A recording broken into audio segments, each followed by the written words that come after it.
So this video, we're going to be discussing the breathing and bracing strategies, both in a relaxed position as well as under load.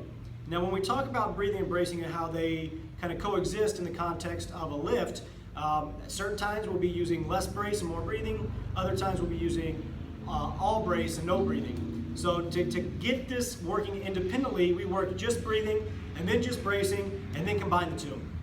So when we're working with breathing, the legs are going to be up to a 90-90 position, nice and relaxed. We want all the tension out of the body. We don't want any brace. We just want to breathe deeply.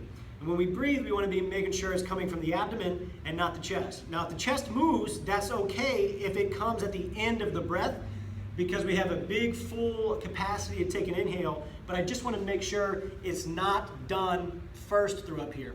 So, Hunter, what I'm going to have you do, I'm going to have you put your fingers on each side of the abdominals right here, on each side of the belly button, a little bit below the belly button, and as you breathe, I want you to think about pouring water into a glass and filling that glass from the bottom to the top like this. So the very first thing that should move should be these lower abdominals, and then fill the upper abdominals, or those upper quadrants. And I'm just going to have them get a couple breaths like that. Try to stay relaxed as possible. If you see their neck moving or you see them starting to tense up, just give them a little cue to kind of calm down and relax. And so we're going to make sure that they have good expansion in all of these spots in the abdomen. So I'm seeing a good expansion through these upper quadrants here, so I'm immediately going to take Hunter to the side and have him feel in between. Go ahead and relax, breathe out. In between the lower rib and the pelvis here, push in. Now, as you take a breath in, make sure that you can feel those fingers expand. Another breath. Good, low to high, feel expansion. There should be a feel expansion there. And then finally, in the flank, you want to be able to feel that back expand as well. So, that's going to be the breathing. 20 good deep breaths a day is a good starting point for most people, just to think about expanding these areas. Now, we talk about bracing. Now, when we talk about bracing, we want to brace the neutral spine. We don't want to overcorrect by posterior tilt in the pelvis. We don't want to see the neck come into extension when they brace. We just want to make sure we keep a good, nice, stable spine. So, first off, what we do, we think about saying, whatever cue you want to give, we want to think about that expansion in the same areas. So I'm going to push my, go ahead and relax. I'm going to push my fingers kind of in this lower quadrant, and if you don't feel comfortable doing this with your client, have them press in the same area, but that tactile feedback is going to be necessary. So go ahead and think about bracing down as if I was going to punch you in the belly, and I want you to think about expanding my fingers. Good, relax. Good. Now expand. Good, good, good, good, good. Relax. Good. Now brace against my fingers. Good, good, good. Check all these areas, brace against my fingers, really think about pushing out. Good, relax. And the same thing would be in the back. Now what we're looking for is making sure we don't come out of that neutral spine. Now, when we do this with a dead bug, so that's going to be making sure that they can do that without the context of breathing, not necessarily 100% contraction, but we don't want breathing to play a role in that.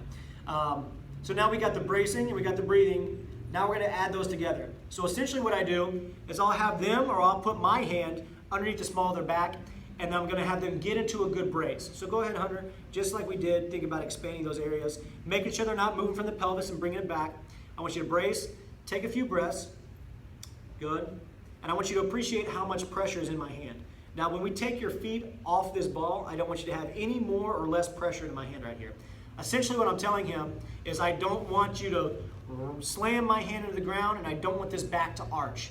So Hunter, I want you to go ahead and slowly take those heels just off the ball, enough for that ball to roll away. Good, roll away, there we go.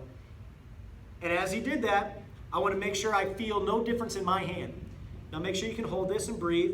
If you see some divots kind of appear, a lot of times in this lower oblique, you'll see this kind of cave in right here. Go ahead and slowly bring those legs up. I'll kind of just give him some rubbing here, think about push out, get my, good. Sometimes it just takes a little tactile feedback to feel that expansion. Go ahead and relax. If he starts to feel any pain or discomfort in the back or the neck, we'll make sure we set the exercise up appropriately to the patient's or the client's capacity here.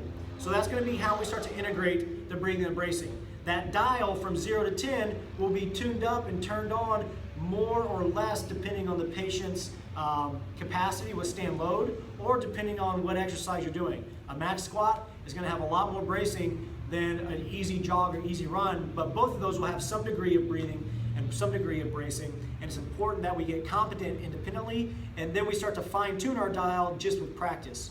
So that's going to be how I teach and how I assess and how I correct the breathing patterns when it comes to the breathing and bracing strategies.